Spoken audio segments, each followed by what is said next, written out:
kuritoonagsan dawdayaal kuna soo dhawaada wararkii ugu dambeeyay ee Soomaaliya qodobadan oo caawa barnaamijkeena ku soo qaadi doono waxaa ka mid ah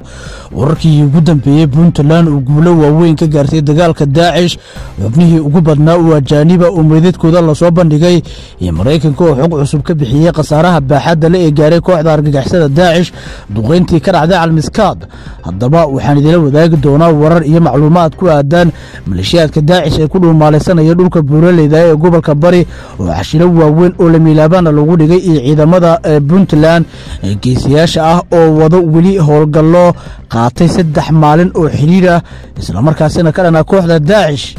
waxaan idin soo gudbin doonaa faahfaahin ku aadan Puntland oo dhinaca kale gacanta ku dhigtay lacag ay lahayd kooxda Daesh haddaba qaabka lacagta loo qabtay iyo Puntland oo war kale oo cajiib ah ka soo saartay howlgallada ay ka wado dhulka buuraleyda ee gobolka Bari haddaba muxuu yahay warka yaab kale oo uu sheegay wasiirka warfaafinta ee Puntland ee la xiriira markii loo daatay gududkii maleeshiyadka argagixisada Daesh oo ay ciidamada geesiyaasha Puntland ay u daateen arrimihii la yaabka lahaa ee halkaasi ay ku soo arkeen waan idin soo gudbin doonaa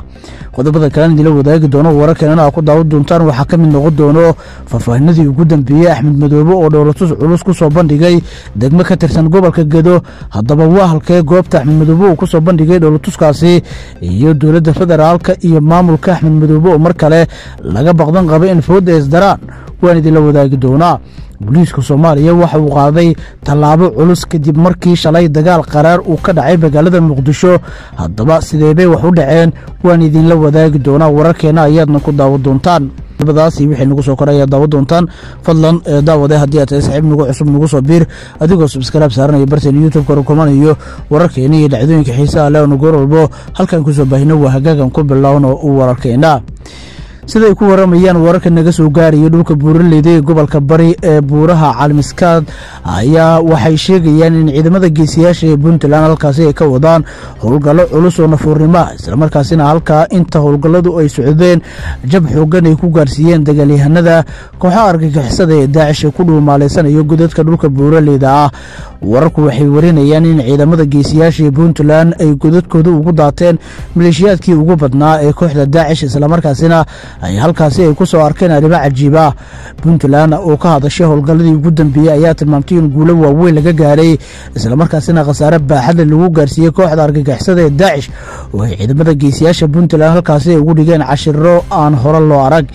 dagaalada dhacaya ayaa ka duwan kuwii hore waxaan hadda la isku farasaarayaa saldhigyada ugu waaweyn oo la tuhunsan yahay inay ku dhumaalaysanayaan amiirada kooxda Puntland ayaa soo bandhigtay meedadka xubno badan oo ka tirsan maleeshiyada isla markaasina ay ku dishay intay socdeen dagaalada labadii maalmood ay ugu dambeeyay kala hore sidaan oo kale Puntland ayaa u soo bandhigtay xubno kale oo ka tirsan kooxaha argagixisada ee Daesh isla markaasina ka mid ah kuwa ku dhumaalaysanaya dhulka buuraleyda ay ku jiraan amiiro iyo xubno maleeshiyada ah oo kooxdu dagaalamayay Puntland war ay ka soo saartay dagaalada iyo howlgallada socdo waxa ka hadlay wasiirka warfaafinta ee maamulka Puntland Dirir ninka lagu magacaabo waxa uu si qoto dheer uu kaga hadlay howlgallada soconay waxaana uu hoosta ka xariiqay guulaha Puntland ay ka gaartay dagaalkay kula jirto kooxda Daesh wuxuu si gaar ah u soo hadal qaaday arrimo cajiib ah ay ku arkeen inta howlgalladu ay socdeen waxaana ka mid ah in godadkii maleeshiyadka loogu daatay inay ku arkeen walxo gorgorado ay ku jiraan iyo lafo tiro badan oo ah lafo isgaarsiineed oo ay kooxdu isticmaali jirtay lacago dollar ah oo cadiin ah iyo arrimo kale ayaa ka mid ah waxyaabaha ay ku arkeen markii ay ciidamada geesiyaasha Puntland ay ugu daateen maleeshiyadka godadkii ay ku sugnaayeen godadka la galay waxa ka mid ah godad la tuhmayo inay ku noolaayeen kooxo amiiro ah oo markaasi maleeshiyadka hogaaminayay maleeshiyadka Daesh ee dhulka buuraleyda ku sugan ayaa hadda qarka u saaran in laga tirtiro guud ahaan Puntland waxaana shacab midoobay iyo ciidamadooduba ay hadda cagta u qaadeen sidii ay u soo afjari lahaayeen kooxdan argagixisada ah ee nabadda u diiday Puntland haddaba dhinaca kale taliska ciidamada Mareykanka ee Africom oo war cusub soo saaray isla markaasina ka soo saaray duqeyn culus oo ay kowdii bishan ay ka fuliyeen aagga buuraha Calmiskaad ee gobolka Bari taasi oo lala beegsaday maleeshiyaad ka tirsan kooxda Daesh war-saxaafadeedkan ka soo baxay Africom ayaa waxaa lagu sheegay in iyagoo kaashanaya dowladda dhexe ee Soomaaliya ay bartilmaameedsadeen saraakiil sarsare oo ka tirsan kooxda Daesh isla markaasina lagu beegsaday meel ay ku dhuumaaleysanayeen oo ku taalo gobolka Bari taliska Africom oo kaashanaya dowladda federaalka ee Soomaaliya ayaa kowdii February ee sanadka 2025 wax uu howlgal lagu bartilmaameedsaday horjoogayaal sarsare oo ka tirsan argagixisada Daesh ay ka fuliyeen buuraha ay ku dhuumaaleysanayaan oo qiyaas ahaantii 50 meel dhanka koonfur bari kaga beegan magaalada Boosaaso ee gobolka Bari sidoo kale waxa war-saxaafadeedka lagu sheegay in duqeyntan lagu dilay ilaa 14 xubnood ay ku jiraan horjoogayaal sarsare oo ka tirsan kooxda Daesh oo muddo la baadigoobay Mareykanka ayaa qaatay qaar ka mid ah midadka kooxda sida ay sheegtay Africom xubnahaasi la dilay waxa ka mid ahaa horjooga sare oo kooxda Daesh u qaabilsanaa qorista maleeshiyaadka iyo dhinacyada dhaqaalaha kaasi oo magaciisa lagu sheegay Ahmed Malinin oo la sheegay in uu mas'uul ka ahaa in uu xubnaha argagixisada ee u safrayo wadamada Yurub iyo Mareykanka arintoodu inuu ka shaqeeyo sida qoraalka lagu sheegay sidoo kale waxay Africom intaasi ku dartay in weerarka cirka ah aanu khasaare ka soo gaarin dad rayida isla markaasina uu dhacay sidii loo qorsheeyay hadalkan ayaa imaanaya iyadoo muddooyinkii ugu dambeeyay si xoogeysanayeen howlgallada ka dhanaa Daesh isla markaasina ka socda buuraleyda gobolka Bari kuwaasi oo ay iska kaashanayaan ciidanka ammaanka ee maamulka Puntland iyo saaxiibada caalamiga daba maxaa ku biirinaysaa aragtida qodobkaasi ku aadan hoos ayaad nagu reebi kartaa guulaha waaweyn ee ciidanka Puntland iyo maamulkaasiba ay ka gaareen dagaalka ay kula jiraan kooxda argagixisada ee Daesh iyo sida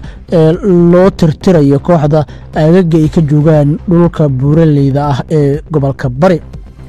gobolka Gado ee Soomaaliya madaxweynaha maamulka Jubbaland waxa uu ku soo bandhigay dhoolatus culus degmada Doolow ee gobolka Gado gudoomiyaha degmada Doolow oo wato ciidamo tiro badan oo ka tirsan daraawiishta Jubbaland isla markaasina dhawaan tababar loo soo gabagabeeyay ayaa soo bandhigay hub iyo sanad military oo culus taasi oo qorshuhu u yahay in lagu soo afjaro joogitaanka dowladda federaalka Soomaaliya ee gobolka Gado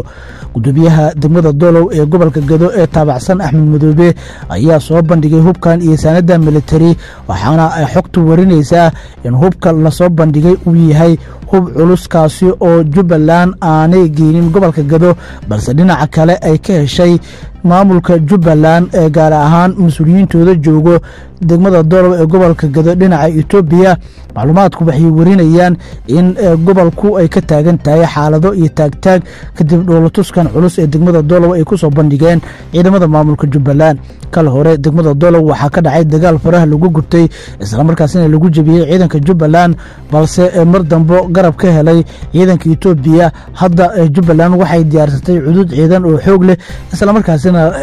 leh hub iyo sanad military oo buuxo oo ay ku qalabeysan yihiin kuwaasi oo hadda u diyaar garoobayo in dagaal military ciidamada dawladda ee joogo gobolka Gado lagu soo afjaro haddaba dhaqdhaqaaqyadaas culus ayuu maamulka Axmed Madoobe ka bilaabay gobolka Gado dowladda federaalka ee Soomaaliya ayaa la eegayaa sidii kaga falcelin doonto dhaqdhaqaaqa Axmed Madoobe ee gobolka Gado